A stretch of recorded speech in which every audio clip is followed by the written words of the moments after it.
Shalom, saudara-saudara yang dikasihi Tuhan. Bertemu kembali dalam renungan harian Covenant City Church.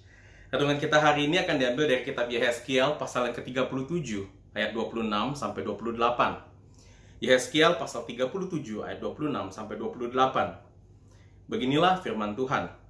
Aku akan mengadakan perjanjian damai dengan mereka, dan itu akan menjadi perjanjian yang kekal dengan mereka.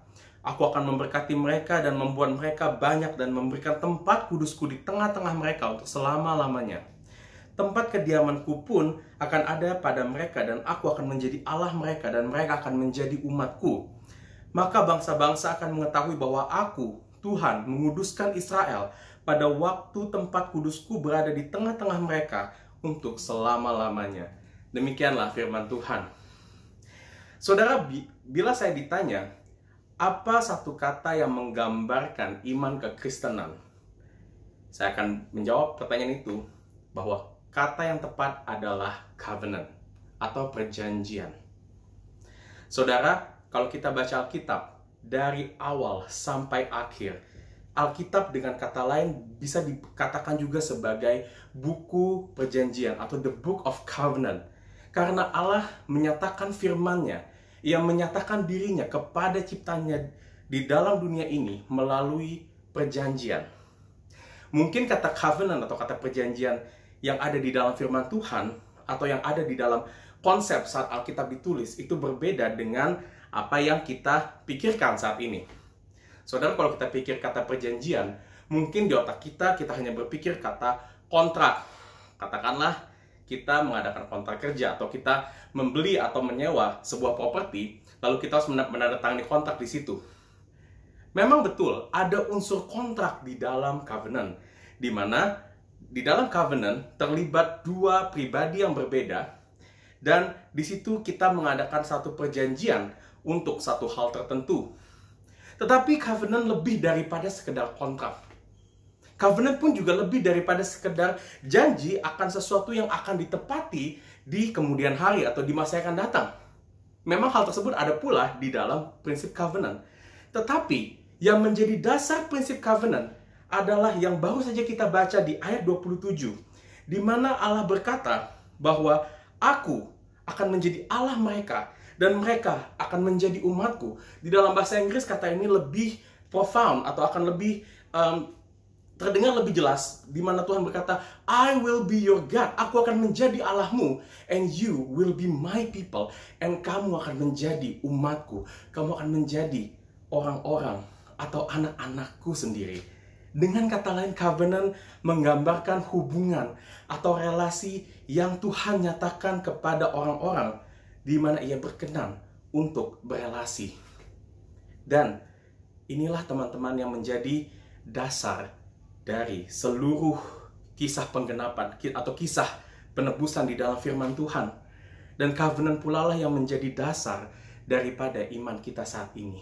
Inilah struktur yang ada di dalam kehidupan kekristenan kita saat ini, bahwa kita dipilih Tuhan, diselamatkan Tuhan, agar kita berada di dalam perjanjian yang kekal, di dalam covenant yang kekal dengan Tuhan, di mana Allah adalah Allah kita dan kita adalah umat Tuhan.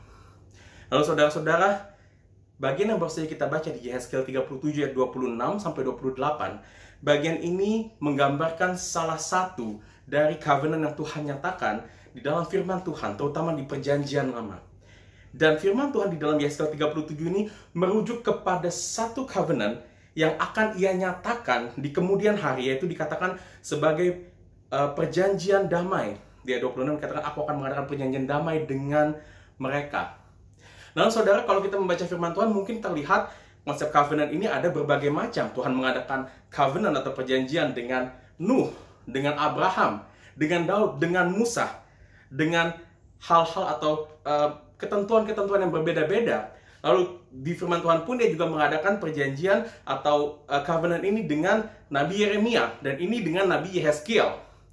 Meskipun setiap covenant terlihat berbeda-beda dinyatakan di dalam Alkitab, namun ada satu kesatuan yang dinyatakan di sini.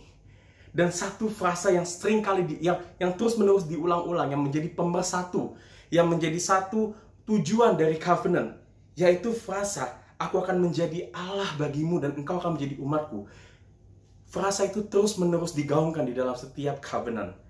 O. Palmer Robertson, seorang teolog, berkata bahwa frasa ini disebut sebagai prinsip Immanuel atau the Immanuel Principle, karena covenant yang Tuhan nyatakan di dalam firman Tuhan, terutama yang ia nyatakan di dalam perjanjian lama, adalah satu covenant, adalah satu kesatuan covenant yang merujuk kepada pemenuhan dari perjanjian itu sendiri yang ada di dalam Yesus Kristus.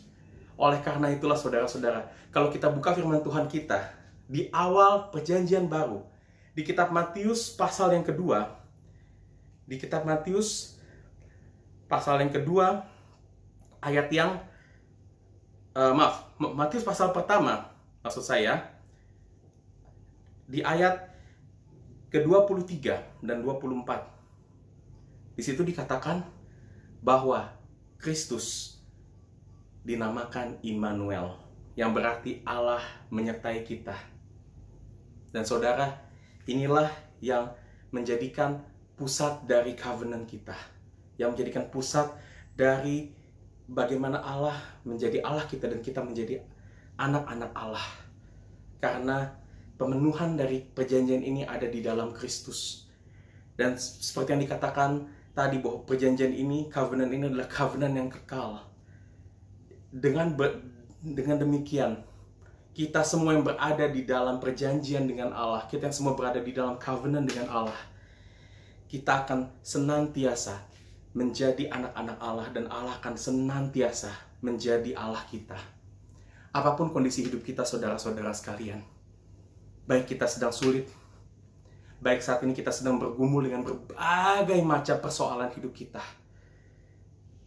baik kita menghadapi ketidakpastian di tahun depan, baik kita menghadapi masalah dengan sesama kita, ataupun masalah di dalam pribadi kita, dengan emosi kita mungkin, Allah tetaplah Allah kita. Dan yang terpenting, covenant yang Tuhan nyatakan kepada kita, Ia nyatakan di dalam anugerah. Karena pada dasarnya, kita tidak layak mendapatkan perhatian, kita tidak layak untuk berada di dalam covenant dengan Tuhan. Tetapi Kristus sendiri, Ia memenuhi covenant ini dengan cara Ia yang melayakkan kita, Ia yang menanggung semua ketidaksempurnaan kita, yang menanggung setiap keberdosaan kita, yang membuat kita tidak layak untuk berada di dalam covenant dengan Tuhan, yang menanggung kutuk daripada covenant yang Tuhan nyatakan, perjanjian yang Tuhan nyatakan, sehingga kita senantiasa dapat menyebut Allah kita sebagai Bapa kita, dan Bapa kita akan senantiasa melihat kita sebagai anak-anaknya sampai selama-lamanya. Saudara, peganglah janji Tuhan ini. Ingat terus-menerus, siapapun kita, bagaimanapun kondisi hidup kita, kita adalah umat yang sudah ada di dalam perjanjian dengan Tuhan. Dan perjanjian ini kekal, dan perjanjian ini akan membawa kita pada akhirnya nanti, untuk kita betul-betul hidup di dalam kelimpahan saat kita bertemu muka dengan Bapa di surga. Mari kita berdoa. Tuhan, sungguh besar anugerah-Mu Tuhan, ketika Kau menyatakan kepada kami Tuhan bahwa Kau adalah Allah kami, dan kami adalah anak-anak-Mu Tuhan, di mana kami menyebut Kau sebagai Bapa kami Tuhan, dan Kau Tuhan memandang kami Tuhan sebagai biji mata-Mu yang Kau hargai, yang Kau kasihi Tuhan. Dan Tuhan, di dalam perjanjian yang Kau nyatakan, di dalam covenant yang Kau nyatakan Tuhan kepada kami di dalam Kristus Tuhan, Tuhan, kami tahu ini adalah sesuatu atau satu hal yang paling utama Tuhan, yang kami perlukan, yang kami idam-idamkan Tuhan, yang dapat memenuhi dan memuaskan setiap sudut kekosongan hati kami Bapa. Dan Tuhan ingatkan terus kepada kami Tuhan, bahwa Kau telah menetapkan status yang begitu berharga dan begitu kekal Tuhan, kami sebagai anak-anak-Mu Tuhan. Biar kami dalam kondisi yang sulit saat ini Tuhan, kondisi yang membingungkan, atau kondisi yang membuat kami tertekan Tuhan, yang membuat kami bingung, kami di sini memiliki satu jangkar dan satu kepastian bahwa Engkau adalah Allah kami, Kau adalah Bapa yang kekal, Kau Allah yang tidak berubah, dan Kau Allah yang setia menuntun kami Tuhan, dan membawa kami Tuhan menuju kemuliaan yang kekal. Terima kasih Bapa, dalam nama Kristus kami berdoa dan mengucap syukur. Haleluya, amin.